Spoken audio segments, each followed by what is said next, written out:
የዓለምን የነዳጅና የንግድ መስመር ሊዘጋ የሚችል በመካከለኛው ምስራቅ አዲስ ቀውስ የሚፈጥረው የ60 ቀናት ገደብ የመጨረሻው ማስጠንቀቂያ ይሆን? በሌላ በኩልስ በሀገራችን የፖለቲካ መንበር ላይ ትልቅ ለውጥ የሚያመጣውና ቀጣዩን 5 ዓመት የሚወስነው ያ ታላቅ ምርጫ ውጤት ምን ይመስላል? የተከበራችሁ የቻናላችን ቤተሰቦች ሰላም ጤና ለእናንተ ይሁን። በዛሬው መረጃችን ዓለምን ባንዴ ያስደነገጠውና የዶናልድ ትራምፕን የሆርሙዝ ወሽመጥ የትራንዚት ታሪፍ ዛቻን በጥልቀት እንመለከታለን።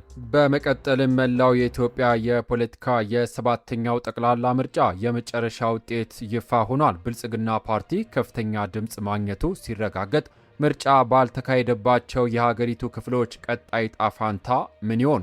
ሰበር ዜናዎችን በዝርዝር ይዘን ቀርበናል። እስከ መጨረሻው አብራችሁን ቆዩ። ቪዲዮን ላይክ፣ የዩቲዩብ ቻናሌን ሰብስክራይብ ማድረግ፣ የደውል ምልክቷን መጫን ቤተሰብ ይሁኑ። ወደ መረጃዎቹ አልፋለሁ። አብረን እንከታተለው። በቅድሚያም የዶናልድ ትራምፕ ያልተጠበቀ ማስጠንቀቂያ። የአሜሪካው መሪ ዶናልድ ትራምፕ ዓለም አቀፉን የንግድ መስመር ሊያናጋ የሚችል እጅግ አስገራሚ መግለጫን ሰጥቷል። ሳይደግስ አይጣላም እንዲሉ ትራምፕ ከኢራን ጋር ያለው አለመግባባት በሚቀጥሉት 60 ቀናት ውስጥ የመጨረሻ እልባት ካልተገኘለት አሜሪካ ስትራቴጂካዊ በሆነው የሆርሙዝ የባህር ወሽመጥ ላይ የትራንዚት ታሪፍ ወይም ከፍተኛ ቀረጥ ለመጣል መዘጋጀቷን በይፋ አስታውቀዋል። ቅዳሜና እሁድን በካምፕ ዴቪድ እያሳለፉ የሚገኙት ትራምፕ በመጀመሪያ ደረጃ ስምምነቱ መሰረት ለ60 ቀናት ያህል መርከቦች በነፃ የመንቀሳቀስ መብት ቢኖራቸውም ይኸው ስምምነት ሙሉ በሙሉ ካልተጠናቀቀ ግን አሜሪካ የራሷን የክፍያ ታሪፍ እንደምትጭን አጽንኦት ሰጥቷል። ከዚህ የሚሰበሰበው ጥሬ ገንዘብም አሜሪካ ለመካከለኛው ምስራቅ አገራት ላደረገችውና ወደፊትም ለምታደርገው የደህንነት አገልግሎት ወጪዎቿን ለመተካት የሚውሉ መሆኑን ተናግረዋል። ሆኖም ይህ ውሳኔ በአሜሪካ የፖለቲካ ሊቃን ዘንድ ከፍተኛ ትችት እያስከተለም ይገኛል። የብዙዎቹ ዋነኛ ስጋት ስምምነቱ ለ60 ቀናት ብቻ ነፃ መሆኑን ማረጋገጡና ወደፊት ሊመጡ የሚችሉ ክፍያዎችን በግልጽ አለመከልከሉ ነው።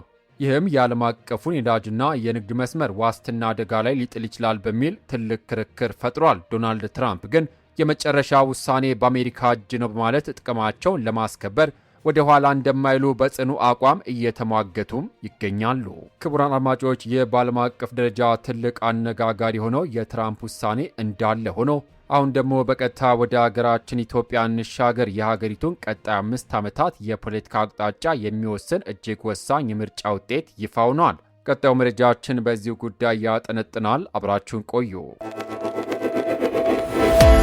የብልጽግና ፓርቲ የምርጫ ማሸነፍ ውጤት ድር ቢያብር አንበሳ ያስር እንዲሉ ገዢው ብልጽግና ፓርቲ በሰባተኛው አጠቃላይ ምርጫ ከፍተኛ የሕዝብ ተወካዮች ምክር ቤት መቀመጫዎችን በማሸነፍ የበላይነቱን ማረጋገጡን የኢትዮጵያ ብሔራዊ ምርጫ ቦርድ አስታውቋል። በዚህም መሰረት ብልጽግና ፓርቲ ከጠቅላላው 547 የምክር ቤት መቀመጫዎች ውስጥ 438ቱን ማሸነፍ አስደናቂ ውጤት አስመዝግቧል። የኢትዮጵያ ብሔራዊ ምርጫ ቦርድ እሁድ ሰኔ 14 2018 ዓ.ም በአዲስ አበባ ባካሄደው ይፋዊ ስነ ስርዓት የተረጋገጡና የጸደቁ የምርጫ ውጤቶችን ይፋ ያደረገም ሲሆን ተቋሚ ፓርቲዎች 41 መቀመጫዎችን፣ የግል እጩዎች ደግሞ 8 መቀመጫዎችን ማሸነፋቸው ታውቋል። ይህ ጠቅላይ ሚኒስትር ዶክተር አብይ አህመድ የሚመሩት ብልጽግና ፓርቲ አጠቃላይ ምርጫ ሲያሸንፍ ለሁለተኛ ጊዜም ያደርገዋል። የፓርቲው የክልላዊ መቀመጫዎች ስብጥር ባጭሩም ሲታይ በኦሮሚያ ክልል 167፣ በአማራ ክልል 117፣ በደቡብ ኢትዮጵያ 35፣ በማዕከላዊ ኢትዮጵያ 28፣ በአዲስ አበባ ከተማ 20፣ በሶማሊያ ክልል 19፣ በደቡብ ምዕራብ ኢትዮጵያ 17፣ በሲዳማ ክልል 13፣ በቤንሻንጉል ጉሙዝ 8 እንዲሁም በጋምቤላ ክልል 3 መቀመጫዎችን ማሸነፍ ችሏል። በሌላ በኩል 38 መቀመጫዎች ባሉት በትግራይ ክልል ባለው ነባራዊ ሁኔታና የፕሪቶሪያዊ ሰላም ስምምነት አፈጻጸም በተመለከተ በፌዴራል መንግስቱና በህወሓት መሪዎች መካከል ባለው የእርስ በርስ አለመግባባት ምክንያት መራጮች ለሁለተኛ ጊዜ ሳይሳተፉ ቀርተዋል። በተመሳሳይ መልኩ በአማራና በኦሮሚያ ክልሎች ውስጥ ባለው ያልተረጋጋ የደህንነት ሁኔታ ምክንያት በአንዳንድ አካባቢዎች ምርጫ ሳይካሄድ መቅረቱም ተገልጿል። ይሁን እንጂ ምርጫ ቦርድ ባለፈው ግንቦት 24 2018 ዓ.ም የተካሄደው ምርጫ በተመለከተ በጥቂት የምርጫ ክልሎች ካጋጠሙ ችግሮች በስተቀር ሂደቱ ሙሉ በሙሉ ስኬታማ ነበር ብሏል። ድምፅ ባልተሰጠባቸው አካባቢዎች መራጮች ድምፃቸውን የሚሰጡበት ቀን ወደፊት እንደሚገለጽም አስታውቋል። የብልጽግና ፓርቲ ያገኘው ከፍተኛ ቁጥር በሚቀጥለው ዓመት መስከረም ማብቂያ ላይ አዲስ መንግስት ለመመስረት የሚያስችለው በመሆኑ ጠቅላይ ሚኒስትር ዶክተር አብይ አህመድ ለቀጣዩ 5 ዓመታት በመንበራቸው ላይ መቆየታቸውን የሚያረጋግጥ ሆነዋል።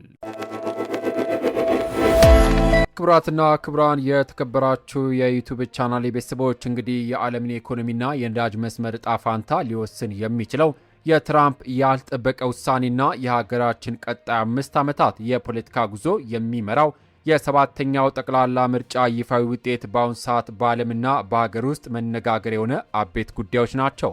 የነገ መድረሻ ዛሬ ላይ ሆነው ያልሙታል እንደሚባለው እነዚህ እውነቶች ወደፊት ምን አይነት እውነቶችን ይዘው ሊመጡ እንደሚችሉ በሂደት የምንመለከተው ይሆናል። ይህ መረጃ ጠቃሚ ሆኖ ካገኛችሁት አሁኑኑ ላይክ በማድረግና ሌሎችም እንዲደርስ አግዙን። ለቻናላችን አዲስ የሆናችሁ ደግሞ ሁልጊዜም የምናደርሳችሁ ሰበርና ታማኝ መረጃዎች በፍጹም እንዳያመልጣችሁ ሰብስክራይብ ማድረግ፣ የደውል ምልክቷን መጫን ቤተሰብ ይሁኑ። የእናንተ ሀሳብና አስተያየት ምንድን ነው? በትራምፕ ዛቻና በምርጫ ውጤት ዙሪያ ያላችሁን አመለካከት በኮሜንት መስጫው ላይ አካፍሉን። በቀጣይ በአዲስ መረጃ እስከምንገናኝ ሰላም፣ ጤና፣ ፍቅር ለሀገራችን ለመላው ዓለም ይሁን። በያለንበት የዓለም ዳርቻ ቸር እንቆይ።